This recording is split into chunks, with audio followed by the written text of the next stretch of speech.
Kesehatan merupakan suatu keadaan sempurna, baik fisik, mental, sosial, spiritual, dan tidak hanya bebas dari penyakit dan kelemahan. Terpenuhinya kesehatan akan menjamin baiknya kualitas hidup seseorang. Salah satu penyakit yang berhubungan dengan penurunan kualitas hidup adalah penyakit epilepsi. Di Indonesia, jumlah penderita epilepsi sampai dengan saat ini berjumlah 1,1 sampai dengan 8,8 juta jiwa.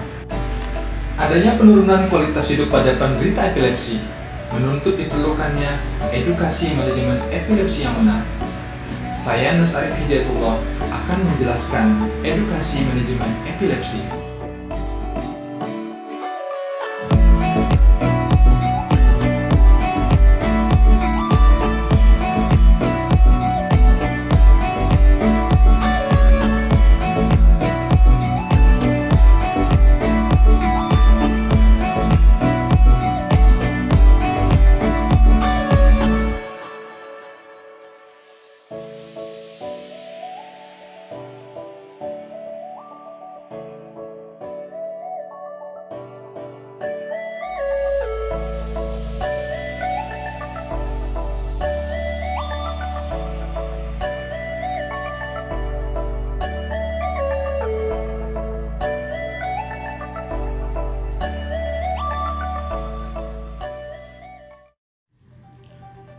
Epilepsi merupakan penyakit yang menyerang sistem saraf otak manusia. Pada otak manusia terdapat ratusan miliar sel saraf yang berfungsi sebagai pemimpin dalam memberikan perintah terkait segala aktivitas tubuh, seperti aktivitas ingatan, gerakan, indera, dan suasana hati. Sel saraf inilah yang akan mengirimkan informasi dalam bentuk impuls saraf berupa sinyal listrik dari satu sel saraf terhadap sel saraf lain di sekitarnya. Secara normal, hantaran impuls listrik yang terjadi dalam batas normal. Namun, pada penderita epilepsi, hantaran listrik terjadi secara berlebihan dan kemudian menyebar ke area otak yang terdekat, sehingga menyebabkan suatu aktivitas impuls listrik yang tidak normal. Impuls listrik inilah kemudian diantarkan ke otak dan menyebabkan terjadinya kedutan hingga terjadinya kejang. Adanya epilepsi akan mengakibatkan terjadinya penurunan kualitas hidup seseorang, di antaranya pada aspek kesehatan fisik, di mana penderita akan rutin kontrol ke dokter dan mengkonsumsi obat. Pada dasarnya, epilepsi tidak mengganggu kesehatan fisik jika tidak terjadi serangan. Namun, pada kondisi tertentu, beberapa penderita epilepsi sering mengeluh sakit kepala dan terkadang sulit untuk berkonsentrasi. Pada aspek psikologis, di mana penderita epilepsi selalu cemas dan khawatir akan terjadinya serangan epilepsi, serta pada kondisi tertentu penderita akan depresi terhadap kondisi yang dialaminya. Pada aspek sosial, adanya kecemasan dan kekhawatiran yang berlebih terhadap kejadian kejang, menurunnya kepercayaan diri penderita, serta pembatasan berlebihan dari orang terdekat akan mengakibatkan penderita membatasi diri dalam melakukan hubungan sosial dan aktivitas sosial, seperti terputusnya jenjang pendidikan, kesulitan untuk diterima sebagai pekerja, serta hambatan dalam mendapatkan pasangan hidup atau menikah.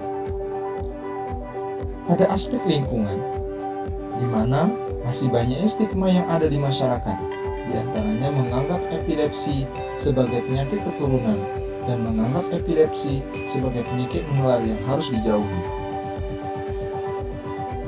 Berbagai reaksi pada tubuh yang merupakan tanda dan gejala dari epilepsi. Gejala dari epilepsi tergantung pada jenis epilepsi yang diderita. Epilepsi terbagi menjadi dua kelompok, yaitu epilepsi umum dan epilepsi parsial. Epilepsi umum terbagi menjadi 6 jenis, yaitu pertama, kejang absans, diartikan jarang. Kejang absen terjadi pada masa anak-anak awal atau anak-anak remaja. Ditandai dengan hilangnya kesadaran sesaat, mata melotot dan berkedip-kedip dengan kepala terkulai, juga disertai hilangnya ingatan. Kejang ini terjadi hanya beberapa detik dan bahkan sering tidak disadari. Yang kedua, kejang atonik.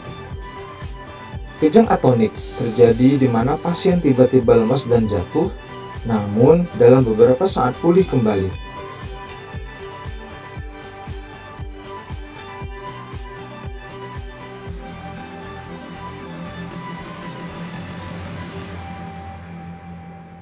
Ketiga, kejang mioklonik.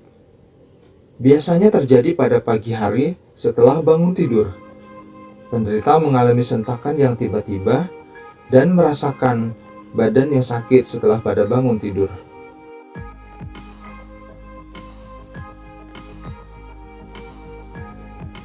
Keempat, kejang tonik-klonik. Kejang tonik-klonik ditandai dengan hilangnya kesadaran secara cepat dan total, gerakan mata ke atas, dan mulut berbusa. Fase tonik terjadi 10-20 detik dan diikuti oleh fase klonik yang terjadi biasanya sekitar 30 detik.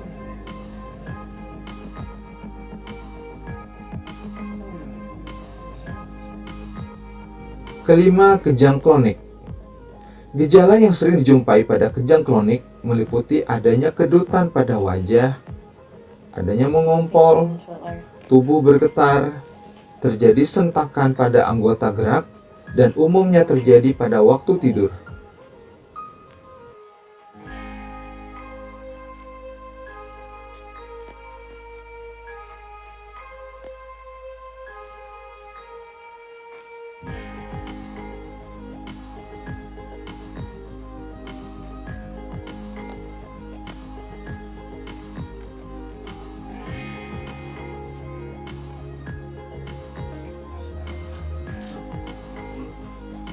Keenam, kejang tonik. Pada kejang tonik, penderita sering mengalami jatuh akibat terganggunya keseimbangan.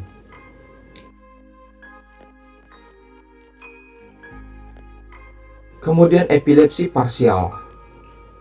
Epilepsi parsial terbagi menjadi dua jenis, yaitu parsial sederhana, di mana pasien dalam keadaan sadar, diikuti dengan kejang pada jari atau wajah, lalu menyebar ke seluruh tubuh.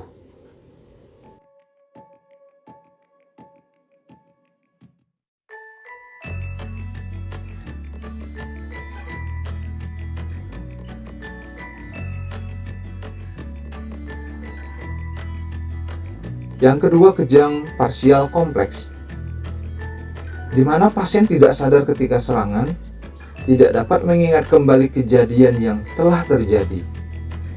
Adanya gerakan otomatis yang tidak bertujuan seperti bertepuk tangan, mengecap-ngecap bibir, gerakan mengunyah, kenal dengan kejadian yang belum pernah dialami, mengalami halusinasi, dan perilaku antisosial.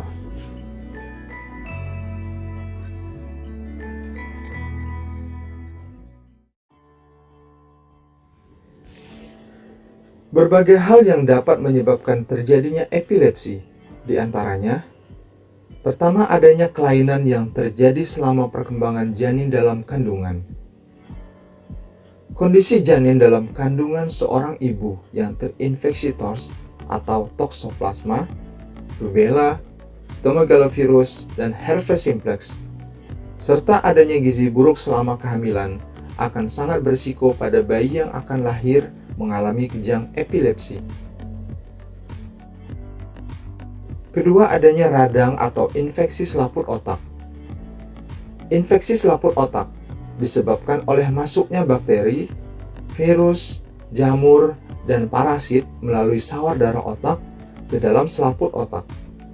Adanya infeksi tersebut akan menekan jaringan otak di sekitarnya dan berakibat terjadinya kejang. Ketiga, riwayat trauma atau cedera kepala yang berat. Adanya trauma atau cedera kepala yang berat akan menyebabkan terjadinya kerusakan pada jaringan otak, terjadinya perdarahan otak, dan kehilangan kesadaran yang dapat memicu terjadinya kejang berulang.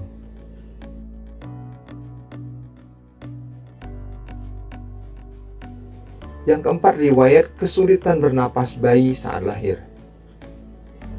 Adanya kesulitan bernapas pada bayi baru lahir, salah satunya disebabkan oleh proses persalinan yang lama. Kondisi ini menyebabkan terjadinya kerusakan jaringan otak yang memicu terjadinya bangkitan kejang. Yang selanjutnya, keracunan zat berbahaya. Keracunan zat berbahaya seperti mengkonsumsi minuman beralkohol secara berlebihan. Mengkonsumsi alkohol dalam jumlah berlebihan akan mengakibatkan terjadinya toksik dalam aliran darah yang akan menjadi racun bagi tubuh sehingga memicu terjadinya kejang.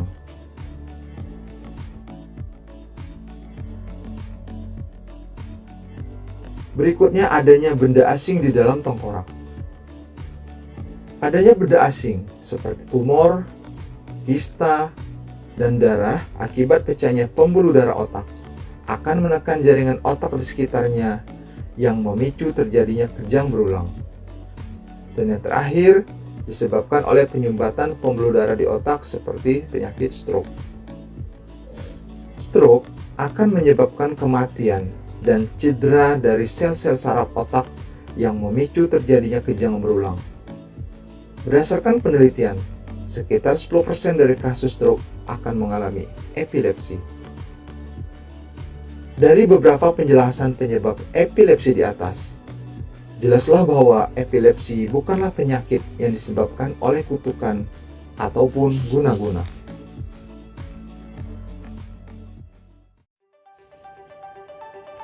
Lantas, apa yang dapat dilakukan untuk mencegah terjadinya serangan epilepsi?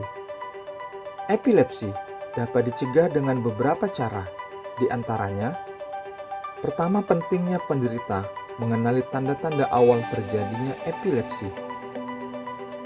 Ada beberapa fase yang terjadi sebelum dan setelah terjadinya epilepsi, yaitu 1. Adanya fase prodromal. Fase prodromal adalah fase yang terjadi beberapa menit hingga beberapa jam atau bahkan beberapa hari sebelum terjadinya bangkitan. Gejala prodromal terjadi hingga 40% pada penderita epilepsi, dengan gejala berupa sakit kepala, mudah tersinggung, insomnia, mudah marah, depresi, dan hiperaktivitas. Pada fase prodromal, hendaknya seorang penderita epilepsi lebih menjaga kondisi tubuhnya, di antaranya dengan tidak terlambat makan, manajemen emosi yang baik, pola tidur yang cukup, dan mengurangi aktivitas fisik yang berlebihan. Kedua, fase aura. Fase aura adalah fase yang terjadi beberapa detik atau beberapa menit sebelum bangkitan dan menandakan awal serangan bangkitan epilepsi.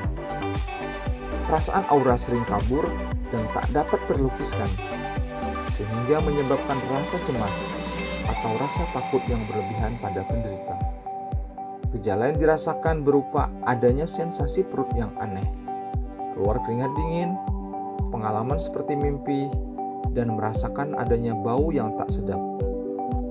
Pada fase aura, hendaknya penderita epilepsi menghentikan kegiatan yang dilakukan, bersikap tenang, mengatur pola napas yang baik, dan memastikan area di sekitar bebas dari benda-benda tajam yang dapat membahayakan diri untuk mencegah terjadinya cedera. Yang ketiga, fase bangkitan atau iktus. Fase iktus mengacu pada periode terjadinya bangkitan. Sebagian besar bangkitan dapat menyebabkan hilangnya kesadaran. Oleh karena itu, penderita tidak dapat memberikan informasi apapun tentang bangkitan yang sebenarnya. Pada fase ini, orang yang berada di sekitar pasien berperan penting dalam penata laksanaan serangan epilepsi, yaitu dengan tetap bersikap tenang, memastikan jalan napas penderita baik, memastikan area di sekitar penderita bebas dari benda-benda tajam, melakukan monitoring waktu lamanya serangan, miringkan penderita pada satu bagian tubuh agar memudahkan bernapas serta mencegah air liur menutupi jalan napas, dan jangan pernah memasukkan apapun pada mulut pasien saat serangan. termasuk juga tidak memberikan obat ataupun makanan sampai benar-benar kondisi pasien dalam keadaan sadar. Dan yang keempat adalah fase setelah bangkitan atau fase post-iktal. Fase post-iktal di mana bangkitan mengacu pada interval segera setelah bangkitan, namun sebelum penderita kembali ke status mental semula. Pada fase ini, biasanya tidak ada, singkat, atau mungkin berlangsung beberapa jam, bahkan beberapa hari. Manajemen epilepsi yang kedua, kepatuhan penderita dalam mengkonsumsi obat anti-epilepsi. Obat anti-epilepsi diberikan untuk memaksimalkan kontrol kejang dan diberikan berdasarkan tipe bangkitan. Ada beberapa obat anti-epilepsi yang umum diberikan, di antaranya carbamazepin, levetiracetam, zonisamid, dan phenytoin. Dalam pemberian obat anti-epilepsi, seorang penderita harus patuh dalam mengkonsumsi obat, harus mengikuti aturan minum obat yang telah ditetapkan oleh dokter, dan tidak berhenti mengkonsumsi obat tanpa sepengetahuan dokter.